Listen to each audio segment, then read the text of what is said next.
చెప్పమ్మా. నేను ఇప్పుడు సువార్త 10 సంవత్సరాల నుంచి నేను సువార్త చేస్తున్నా. ఒక్కరోజు కూడా ఆకుండా చేస్తున్నా. నేను కొంతమందిని ఛార్జీలు పెట్టుకొని కూడా 30 మందిని తీసుకుపోయినారు చర్చికి రచించబడ్డారు. వాళ్ళు కూడా సువార్త చేస్తున్నామ్మా.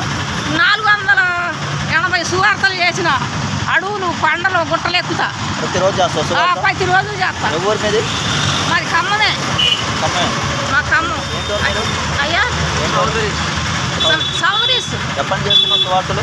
ఎన్ని సంవత్సరాలు చేస్తున్నావు సువార్తలు? సువార్త 10 సంవత్సరాల నుంచి నేను రోజు పంచి పెడతాను. ప్రతిరోజు పంచి పెడతాను. లాయర్లకి ఇస్తా, పోలీసులకి ఇస్తా, ఎస్ఐలకి ఇస్తా, రోడ్లో పోతా, దేశంలో పోతా. వాడు కొట్టినా పర్వాలేదు. ఈ బజార్ని కొట్టి ఇంకో బజార్కి పోతా, ఇంకో బజార్ కొట్టి ఇంకో బజార్కి పోతా. ప్రతిరోజు చేస్తా. అసలు ఆగను ఒక్కరోజు కూడా. రోజు ఎందుకు చేస్తావు సువార్తలు? అసలు చెయ్యాలా. ఆయన మరి కోసం ప్రాణమే పెట్టిండు. మీరేం చెప్పన్నా సువార్తేగా ఖచ్చితంగా చెయ్యాలా. బతికితే ఆయన పని చేయాలి, చచ్చిపోతే పర్వాలేదు పోవాలి. ఈ రెండే.